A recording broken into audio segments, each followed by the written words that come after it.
عليه توكلت وهو رب العرش العظيم. اللهم صل علی سیدنا محمد وعلی آل سیدنا محمد وبارک وسلم. جیسے آپ حضرات کو معلوم ہے کہ ہمارا ڈیجیٹل چینل عرش، جس پہ الحمدللہ پچھلے 3-3.5 مہینے سے ہم یہ کوشش کر رہے ہیں کہ امت کسی طرح جو ہے وہ من گھڑت وظائف اور جھوٹے فضائل کے سحر سے نکل کے مسنون اعمال کی طرف لوٹ آئے. تو الحمدللہ ہزاروں نہیں لاکھوں لوگ عرش چینل سے استفادہ کر رہے ہیں. تو آپ حضرات سے بھی یہ عرض ہے کہ دنیا بھر میں اس چینل کو جو ہے وہ پھیلائیں، لوگوں تک پہنچائیں، تاکہ لوگ یعنی حضور علیہ الصلوۃ والسلام کی جو امت ہے جس بھنور میں پھنسی ہوئی ہے وہ مسنون اعمال کی طرف لوٹ آئے. کیونکہ مسنون اعمال جو ہیں وہ حضور علیہ الصلوۃ والسلام کی غلامی کا ذریعہ ہیں، اور حضور علیہ الصلوۃ والسلام کی غلامی دونوں جہاں میں کامیابی کی ضمانت ہے. تو جب تک امت جو ہے وہ من گھڑت وظائف میں الجھی رہے گی، ڈبہ پیروں کے سحر میں مبتلا رہے گی، ان کی غلامی میں رہے گی، تو حضور کی غلامی کا تصور بھی ممکن نہیں ہے. تو آج بھی ناکام، آج بھی پریشان، قبر میں بھی پریشان ہوں گے، اور حشر میں پھر خدا نخواستہ پھر نشر ہوگا. کامیابی یا حضور کی شفاعت جو ہے اس سے محروم بھی ہوا جا سکتا ہے. جنہوں نے حضور علیہ الصلوۃ والسلام کے دین کو اس دنیا میں پیٹھ دکھائی تو اللہ والو ان کا حشر میں پھر کوئی حصہ رہتا بنتا نہیں ہے، نظر نہیں آتا. باقی اللہ کرم کر دے تو وہ بے نیاز ہے. بحیثیت امتی ہماری ذمہ داری ہے کہ ہم ہر کام جو ہے وہ کریں یا اس طریقے سے کریں جیسے اللہ کے نبی علیہ الصلوۃ والسلام نے کیا ہے، تاکہ ہم سنت کے قریب رہ کے زندگی جو ہے وہ گزارے. اب اعمال تو ہم نے کرنے، اعمال کے بغیر تو گزارا نہیں ہے. پھر کئی پریشانیوں کے لیے بھی اعمال کرنے پڑتے ہیں جو فی زمانہ ہمارے ساتھ دکھ جو ہے وہ جڑے ہوئے ہیں. ان حالات سے نکلنے کے لیے بھی کچھ اعمال کرنے پڑتے ہیں. تو وہ کون سا دکھ ہے جو نبی علیہ الصلوۃ والسلام کی زندگی مبارک میں نہیں آیا، یا وہ کون سا دکھ ہے جس کا علاج حضور علیہ الصلوۃ والسلام نے امت کو نہیں بتلایا؟ جب ہمارے تمام مسائل کا حل حضور علیہ الصلوۃ والسلام کے پاس ہے تو پھر ہمیں کسی دوسرے کے در پہ جانے کی کیا ضرورت ہے. میں ایک آج عمل بھی بتاتا ہوں، اور جو میں نے بات کہی ہے اس کی دلیل بھی وہ عمل خود ہی بن جائے گا. وہاں سے آپ کو یہ بات سمجھ آ جائے گی کہ ہم نے زندگی گزارنی ہے تو حضور کا غلام بن کے، ہم نے زندگی گزارنی نہیں ہے وظیفوں کا غلام بن کے، پیروں کا غلام بن کے، جاہلوں کا غلام بن کے. یہ غلامی ہم نے برداشت نہیں کرنی. الحمدللہ آپ کو یہ اگر بات سمجھ آ رہی ہے تو آپ اس پیغام کو، اس سوچ کو، اس فکر کو پوری دنیا میں پہنچائیں کہ کامیابی حضور کی غلامی میں ہے، کامیابی ڈبہ پیروں کی غلامی میں نہیں ہے. وظائف بنانا، وظائف کے من گھڑت فضائل گھڑنا، پھر وظائف کو بیچنا ان کی تجارت ہے. اس سے نہ مسائل آج تک کسی کے حل ہوئے ہیں اور نہ قیامت تک حل ہوں گے. حضور کی غلامی میں توبہ کر کے آ جاؤ گے تو انشاءاللہ پل بھر میں مسائل حل ہو جائیں گے. اللہ بھی راضی اور اللہ کا محبوب بھی راضی ہو جائے گا. دنیا بھی اچھی ہو جائے گی اور قبر بھی سکھی ہو جائے گی، اور حشر میں پھر حضور علیہ الصلوۃ والسلام کا ساتھ ہوگا، حضور علیہ الصلوۃ والسلام کی شفاعت ہوگی. پھر کامیابی ہی کامیابی ہے، یعنی فلاح ہی فلاح ہے. ہمیشہ کی کامیابی انشاءاللہ مقدر بن جائے گی ایک چھوٹے سے فیصلے سے. اور وہ فیصلہ کیا ہے کہ آج کے بعد دنیا کی غلامی نہیں ہے، مخلوق کی غلامی نہیں ہے، صرف حضور کی غلامی ہے. اور حضور علیہ الصلوۃ والسلام کی غلامی کے لیے کیا ہے کہ ہم اعمال بھی وہی کریں جو اللہ کے نبی علیہ الصلوۃ والسلام نے بتائے ہیں. آج دیکھیں امت کا، بالخصوص ہمارے اس خطے کا 80 سے 85% حصہ یا طبقہ پریشان ہے. کس وجہ سے؟ مالی تنگ دستی ہے. کس وجہ سے؟ مالی تنگ دستی ہے. پھر اس میں سے کثیر حصہ اور پریشان ہے کہ جب مالی تنگ دستی آئی کچھ تو اپنے اسباب کے اندر ہی برداشت کرتے رہے یا پستے رہے یا پس رہے ہیں، اور کچھ کی ضرورتیں حد سے زیادہ بڑھ گئیں. بچیوں کی شادیاں تھیں، کوئی نکاح تھا، کوئی بیماری آ گئی یا کوئی اور تکلیف آ گئی، تو انہوں نے ان ضرورتوں کو پورا کرنے کے لیے قرض اٹھا لیا. سمجھ آ گئی؟ یعنی جو 80-85% حصہ ہے یا طبقہ ہے وہ مالی تنگ دستی کا تو شکار ہے، لیکن اس میں سے کچھ لوگ تو ایسے ہیں کہ جتنا اللہ نے دیا ہوا اس کے اندر وہ پس رہے ہیں لیکن برداشت کر رہے ہیں. ٹھیک ہے، حالات کی جو چکی ہے اس کے اندر پس تو رہے ہیں لیکن وہ قرض نہیں اٹھا رہے. لیکن کچھ ایسے ہیں کہ جنہوں نے حالات سے مجبور ہو کے قرض اٹھا لیے. جیسے میں نے کہا کوئی بیماری آ گئی، شادی بیاہ آ گیا، یا کوئی اور تکلیف گھر میں آ گئی، یا مکان بنایا قرضہ چڑھ گیا، یا کوئی کاروبار کیا وہ کاروبار ڈوب گیا، پیسہ ڈوب گیا، قرضہ چڑھ گیا. تو اللہ بولو اگر ہے مالی تنگ دستی، اور اگر مالی تنگ دستی اس درجے کی ہو گئی ہے کہ مالی تنگ دستی بھی ہے اور اوپر قرض اتنا چڑھ گیا ہے کہ جب آپ رات کو سوتے ہیں یا سونے لگتے ہیں اور آپ کے ذہن میں آتا ہے اور آپ سوچتے ہیں اور آپ کے رونگٹے کھڑے ہو جاتے ہیں، یہ پہاڑ جتنا قرض ہے ایک کینج اترے گا، میری آمدنی ہزاروں میں ہے اور قرض کروڑوں میں ہے، تو یہ قرض کیسے اترے گا؟ کروڑوں کا قرض اتارنے کے لیے آمدن بھی کروڑوں ہونا ضروری ہے، لاکھوں کا قرض اتارنے کے لیے آمدن بھی لاکھوں میں ہونا ضروری ہے. تو میری آمدن تو ہزاروں میں اور بچت ہوتی نہیں ہے، بلکہ گھر بار بڑی مشکل کے ساتھ چل رہا ہے، تو میں قرض کیسے اتاروں گا؟ تو اللہ بولے جو بھی شخص اس تکلیف کے اندر ہے یا قرض نہیں ہے، محض مالی تنگ دستی ہے. کیا ہے؟ مالی تنگ دستی ہے. تو توجہ کے ساتھ حضور علیہ الصلوۃ والسلام کا فرمانے والی شان سنیں، انشاءاللہ آپ کو دل کو سکون بھی ہو جائے گا اور مسئلے سے نکلنے کا راستہ بھی آپ کو معلوم ہو جائے گا. اس کے مطابق عمل کریں، اللہ پہاڑ جتنا بھی قرض ہوگا تو اللہ اسباب پیدا کر دے گا عافیت اور سلامتی والے. انشاءاللہ قرض جو ہے وہ دھیرے دھیرے اتر جائے گا. حضور علیہ الصلوۃ والسلام مدینہ پاک سے باہر یعنی شہر سے باہر حضور علیہ الصلوۃ والسلام صحابہ کے ساتھ تشریف فرما ہے.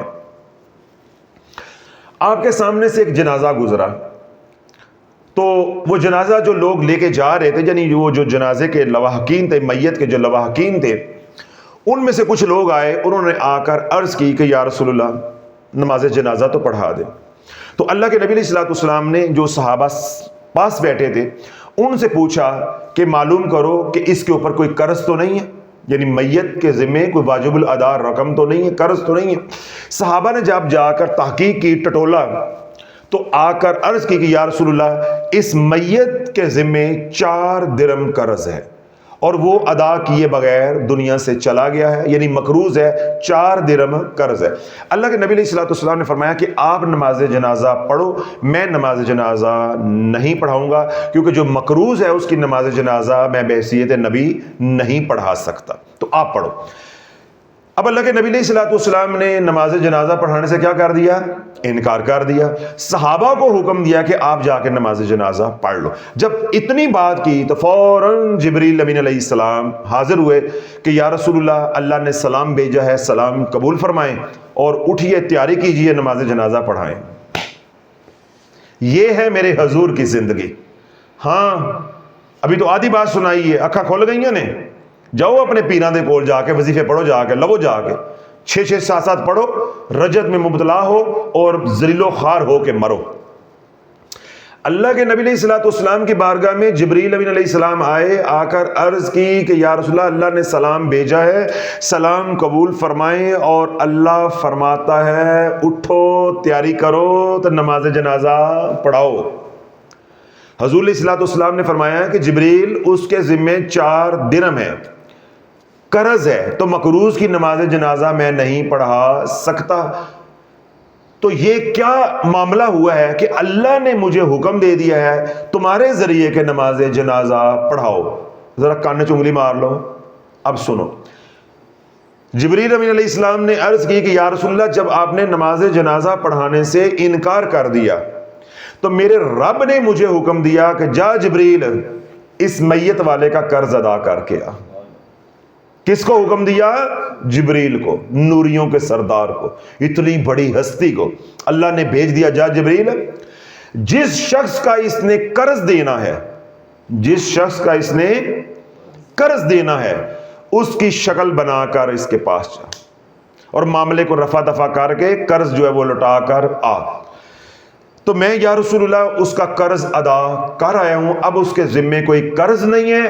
اور دوسری بات یہ ہے کہ اللہ نے اسے بھی بخش دیا ہے اور اللہ نے فرمایا ہے کہ جو اس کی نماز جنازہ پڑھے گا میں اس کو بھی بخش دوں گا. اب یہ اور حیرت زدہ. پہلی حیرت کیا تھی کہ اس کے ذمے تو قرض ہے، تو اللہ نے حکم بھیج دیا جی نماز جنازہ پڑھاؤ. تو اب یہ راز کیا کھلا کہ اللہ نے جبریل کو بھیج کے اس کا قرض ادا کروا دیا ہے. اب وہ اس کے ذمہ کوئی چیز نہیں ہے, واجب الادا رقم نہیں ہے. اب اگلی بات حیرت والی اور زیادہ ہے کہ یا رسول اللہ آپ نماز جنازہ پڑھائیں اور ساتھ یہ اعلان کر دیں کہ جو اس کی نماز جنازہ پڑھے گا اللہ نے اس کو میت والے کو بھی بخش دیا ہے, تو جو اس کی نماز جنازہ پڑھیں گے اللہ ان کو بھی بخش دے گا. اب حضور علیہ الصلوۃ والسلام نے سوال کیا جو سوال آپ کے ذہنوں میں آ رہا ہے. اللہ کے نبی علیہ الصلوۃ والسلام نے جبریل امین علیہ السلام سے پوچھا کہ جبریل اس کو یہ اعزاز و اکرام کیسے حاصل ہو گیا ہے, اس میت کو یہ اعزاز و اکرام کیسے حاصل ہو گیا ہے؟ تو اللہ والے جبریل امین علیہ السلام نے عرض کی کہ یا رسول اللہ یہ دن میں 100 بار قل هو اللہ احد پڑھتا ہے, 100 بار قل هو اللہ احد پڑھتا ہے. یہ وہ صورت ہے یا رسول اللہ جس میں اللہ کی صفات کا ذکر ہے, جس میں اللہ کی حمد و ثنا ہے, جس میں اللہ کی حمد و ثنا ہے. اللہ والو اس لیے اللہ کے محبوب علیہ الصلوۃ والسلام نے ارشاد فرمایا کہ جس نے روزانہ 100 مرتبہ قل هو اللہ احد یعنی سورۃ اخلاص پڑھی اس کو موت نہیں آئے گی جب تک وہ جنت میں اپنا ٹھکانہ نہیں دیکھ لیتا. اس لیے وہ تمام حضرات جو مالی تنگ دستی کا رونا روتے ہیں, خدا کے واسطے میں یہ ہاتھ جوڑ رہا ہوں, جتنے وظائف کرتے جاؤ گے اجڑتے جاؤ گے, اجڑتے جاؤ گے, اجڑتے جاؤ گے. نبی علیہ الصلوۃ والسلام کی غلامی میں آتے جاؤ گے, آتے جاؤ گے, پھلتے جاؤ گے, پھولتے جاؤ گے. من گھڑت جتنے وظائف کرو گے وہ الٹیں گے, ان کی شرائط نہیں ہوں گی, ان کی رجت پڑے گی. جو تمہارے پاس تھوڑا بہت ہے وہ بھی ختم ہو جائے گا, اجڑ جاؤ گے, تم نہیں تمہاری نسلیں برباد ہو جائیں گی. حضور علیہ الصلوۃ والسلام کا فرمان سنو, حضور علیہ الصلوۃ والسلام کا عمل سنو, حضور علیہ الصلوۃ والسلام کا بتایا ہوا وظیفہ کرو. 100 مرتبہ سورۃ اخلاص روزانہ پڑھو, آرام آرام سے پڑھو گے تو 10 منٹ لگیں گے. بعد نماز فجر اس کو پڑھو گے تو وہ کمال نفع ہوگا کہ میں بیان نہیں کر سکتا, وہ کمال نفع ہوگا. کیوں؟ وہ روزی بانٹنے کا وقت ہوتا ہے, روزی جو ہے وہ بٹ رہی ہوتی ہے. بعد نماز فجر پڑھو, اگر اللہ توفیق دے دے تو فجر کی سنتیں اور فرضوں کے درمیان پڑھو تو کمال ہو جائے گا, کمال ہو جائے گا. اور اگر اللہ اور کرم کر دے تو فجر کی سنتوں سے پہلے یعنی تہجد کے وقت پڑھو تو پھر تو میں الفاظ کے اندر بیان نہیں کر سکتا. تو اب میں نے آپ کو ترتیب بھی بتا دی ہے پڑھنے کی کہ اگر آپ تہجد میں پڑھیں گے یعنی تہجد کی نماز پڑھ لی, اس کے بعد ایک تسبیح جو ہے سورۃ اخلاص کی کر لو, ہر بار بسم اللہ شریف کے ساتھ پڑھنا. اور اگر اس وقت نہیں ہے تو سنتوں اور فرضوں کے درمیان میں 10-15 منٹ آرام سے سنتے پڑھنے کے بعد بھی وقت ہوتا ہے, اس میں آپ پڑھ لو. اگر اس میں بھی نہیں پڑھ سکتے تو فجر کے بعد پڑھ لو. اگر فجر کے بعد بھی نہیں پڑھ سکتے دکان پہ جاتے ہوئے پڑھ لو, دفتر میں جاتے ہوئے پڑھ لو. اور اگر اللہ نہ کرے کسی دن جو ہے وہ نماز رہ جاتی ہے, جب سو کے اٹھو نماز پڑھو تو فوراً یہ عمل کر لو, چھٹی نہیں کرنی. اس طرح جو خواتین ہیں جن دنوں میں انہوں نے نماز نہیں پڑھنی ہوتی, اپنے وقت پہ وظیفہ جاری رہے گا, وظیفے کی نیت سے یہ سورۃ اخلاص 100 بار پڑھتے رہیں گے. چھٹی نہ مرد کو ہے, نہ چھٹی عورت کو ہے, اور نہ تادم موت اس کی چھٹی ہے. اگر چاہتے ہو کہ رزق کشادہ ملتا ہے اور ملتا ہی رہے, تادم موت ملتا رہے, تو وظیفہ بھی تادم موت کرنا پڑے گا. اگر رزق چاہتے ہو 2-4-5 مہینے کے لیے تو پھر 2-4-5 مہینے کے لیے کر لو, یہ فیصلہ آپ نے کرنا ہے. ایک تسبیح قل هو اللہ احد اللہ الصمد لم یلد ولم یولد ولم یکن لہ کفوا احد. اور اگر کسی کے دل میں یہ سوال آ جائے کہ جب اس کا اتنا فائدہ ہے, یہ اتنا اس کا کرم ہے اس وظیفے کا, تو میں صبح شام نہ کر لوں, تو بھائی صبح شام کر لو. یہ تو جتنا گڑ ڈالو گے اتنا میٹھا ہوگا. اب یہاں تھوڑی سی بات احتیاط کے ساتھ سننی ہے. یہ جو عمل ہے سورۃ قل هو اللہ احد اللہ الصمد لم یلد ولم یولد ولم یکن لہ کفوا احد, اس کو چلتے پھرتے نہیں کرنا. آج کے دور میں یہ چلتے پھرتے کرو گے نفع کم نقصان زیادہ ہوگا. میں نے جس طرح بتایا ہے تہجد کے وقت کرو, بیٹھ کے کرو, سنتوں اور فرضوں کے درمیان میں کرو گے تو بیٹھ کے کرو گے, بعد نماز فجر کرو تو بیٹھ کے کرو, اگر اپنی دکان یا دفتر پہ جا کرنا ہے تو بیٹھ کے کرو. اور کرنے سے پہلے 3 مرتبہ آخری 2 کل 3 مرتبہ کل اعوذ برب الفلق کل اعوذ برب الناس یعنی نبوی حصار جو ہے پڑھ کے آپ نے اپنے بدن پہ کر لینا ہے. اس چینل کے اوپر نبوی حصار کے نام سے ایک چھوٹا سا بیان ہے, پہلے وہ سن لیں کہ حصار کیسے باندھتے ہیں. تو پہلے یہ حصار کرنا ہے آپ نے, اس کے بعد آپ نے 100 مرتبہ قل هو اللہ احد اللہ الصمد لم یلد ولم یولد ولم یکن لہ کفوا احد، ہر بار بسم اللہ شریف کے ساتھ اول و آخر 3 بار درود ابراہیم، اول بھی اور آخر بھی یہ ہو جائے گا۔ اور اگر آپ اس وظیفے کو تیز کرنا چاہتے ہیں، ٹھیک ہے، پہیے لگانا چاہتے ہیں، تو پھر کیا ہے کہ آپ ایک تسبیح جو ہے قل هو اللہ احد کی پڑھیں، سورۃ اخلاص کی پڑھیں، اور اس کے بعد ایک تسبیح جو ہے آپ درود پاک کی پڑھیں، بے شک چھوٹا درود پاک پڑھ لیں، صلی اللہ علی محمد استغفر اللہ، صلی اللہ علی محمد استغفر اللہ۔ یہ استغفار پڑھنا اس لیے اللہ والو ضروری ہے کہ کہیں ہمارے گناہوں کی وجہ سے تو رزق میں تنگی نہیں آ رہی، تو اگر ہمارے گناہوں کی نحوست کی وجہ سے قرض چڑھا ہے، تنگی آئی ہے، پریشانی آئی ہے، تو تاکہ ہم اس کے اوپر استغفار کریں تو اللہ ہمارے لیے عافیت والے راستے کھول دے۔ اور درود پاک پڑھنا اس لیے ضروری ہے کہ جب کملی والے پہ درود پڑھیں گے اللہ کی رحمت متوجہ ہوگی، وظیفے کی قبولیت کا امکان بڑھ جائے گا۔ جس دعا کے اندر درود نہیں ہوتا وہ دعا قبول نہیں ہوتی، جس نماز کے اندر درود نہیں ہوگا وہ نماز قبول نہیں ہوتی، تو جس وظیفے کے ساتھ درود نہیں ہوگا تو وہ وظیفہ قبول نہیں ہونا، چاہے وہ کملی والے نے بتایا ہے، قبول اللہ نے کرنا ہے، طریقہ آپ کو سمجھنا چاہیے۔ اب حضور نے نماز کا بتایا ہے تو نماز کے اندر آپ درود ہی نہ پڑھیں تو نماز قبول ہو جائے گی۔ دعا کے آپ کو طریقہ اللہ نے، دعا کا حکم اللہ نے دے دیا، طریقہ نبی علیہ السلام نے بتا دیا، اب آپ دعا کے اندر درود ہی نہ پڑھیں تو وہ دعا کیا ہوگا، زمین اور آسمان کے درمیان میں معلق رہے گی۔ تو اگر اللہ والو نماز قبول نہیں ہوتی، دعا قبول نہیں ہوتی، تو وظیفے کے اندر تاثیر کیسے آ جائے گی۔ اس لیے اب آپ نے ایک تسبیح جو ہے وہ سورۃ اخلاص کی ہر بار بسم اللہ شریف کے ساتھ، اور اس کے بعد ایک تسبیح جو ہے درود پاک کی پڑھے، اگر فرصت ہے تو درود ابراہیم پڑھے، اگر فرصت کم ہے تو اللہم صلی علی محمد وعلی آل محمد استغفر اللہ یوں پڑھ لیں، اور اگر اور فرصت کم ہے تو صلی اللہ علی محمد استغفر اللہ یوں پڑھ لیں، اگر بالکل فرصت کم ہے تو آپ صلی اللہ علیہ وسلم استغفر اللہ یہ بھی پڑھ سکتے ہیں، ٹھیک ہے۔ جن دنوں میں خواتین کے ایام ہیں ان دنوں میں ادب کا تقاضا سامنے رکھتے ہوئے وہ حضور کا نام نہیں لینا چاہتی، محبت کی وجہ سے، پیار کی وجہ سے، ورنہ شرعن کوئی اس کے اندر رکاوٹ نہیں ہے یا ممنوع نہیں ہے، تو ان دنوں میں صلی اللہ علیہ وسلم استغفر اللہ بھی پڑھ سکتے ہیں۔ اللہ برو جس نے یہ عمل پکڑ لیا اللہ اس کو صحت بھی عطا فرمائے گا، بیمار ہے تو اللہ شفا عطا فرمائے گا، گھر میں لڑائی جھگڑے ہیں تو اللہ جو ہے وہ امن اور سلامتی والی زندگی جو ہے وہ عطا فرمائے گا، گھر میں جو ہے وہ مقروض ہے لوگ، یعنی بیٹے مقروض ہیں یا خامد مقروض ہے، تو مائیں بہنیں یہ عمل کرتی ہیں تو انشاءاللہ العزیز ان کے عمل کرنے سے بھی جو ہے وہ نفع ہوگا۔ لیکن اصل کیا ہے کہ جس نے قرض اٹھایا ہوا ہے، چاہے وہ مرد ہے چاہے وہ عورت ہے، پہلے وہ کرے۔ سارے کام ماں نہیں ہیں، سارے کام بیویاں نہیں ہیں، قرض اٹھاتے ہیں خود تو وظیفے کرتی ہیں عورتیں، پھر عورتوں کو شرائط کا علم نہیں ہوتا، وہ الٹے سیدھے پڑھتی ہیں، اجاڑ کے رکھ دیتی ہیں، گھروں کے گھر نسلوں کی نسلوں عورتوں نے برباد کر کے رکھ دیے۔ اس لیے میں مرد حضرات کو کہوں گا کہ قرض آپ نے اٹھایا ہے آپ پڑھو، اور ساتھ بیوی کو بھی لگاؤ۔ اس طرح بچے ہیں انہوں نے قرض اٹھایا ہے تو وہ پڑھیں، ساتھ ماں کو بھی لگائیں، یہ تو بات سمجھ آتی ہے۔ لیکن یہ نہیں کام کرنا قرض میں نے اٹھایا تو وظیفے میری ماں کرتی رہے، سمجھ آ گئی؟ تو ان باتوں کا بھی جو ہے خیال رکھنا ہے۔ گھر میں بچیوں کے رشتے نہیں ہو رہے اس نیت سے پڑھے، گھر میں جو ہے لڑائی جھگڑے ہیں تو اس نیت سے پڑھے، گھر میں جادو ٹونا ہے تو اس نیت سے جو پڑھیں، گھر میں بیماریاں ہیں تو اس نیت سے پڑھیں۔ جب گھر میں بیماریاں ہیں تو پڑھنے کے لیے بیٹھیں تو تھوڑا سا پانی اپنے پاس رکھ لیں، جب سورۃ اخلاص پڑھ لیں، درود پاک پڑھ لیں، استغفار پڑھ لیں، پانی پہ دم کریں، وہ پانی خود پئیں، بچوں کو پلائیں، ہنڈیاں میں ڈالیں، دودھ میں ڈالیں، گھر میں چھڑکیں، کاروبار کی کوئی جگہ ہے وہاں چھڑکیں، گھر میں خون کے چھینٹے پڑتے ہیں، بچوں کی دکان ہے وہاں سے گوشت نکلتا ہے، پر نکلتے ہیں، تعویذات نکلتے ہیں، تو تمام مسائل ہیں۔ جب یہ پانی پڑا ہوا چھڑکتے جاؤ گے اللہ والو جادو ٹوٹتا جائے گا، رزق کھلتا جائے گا۔ کوئی اس کے ساتھ مزید وظیفہ نہیں کرنا، باقی وہی 5 کام جو میں امت کو بتاتا ہوں، باقی 5 کام آپ نے کرنے ہیں۔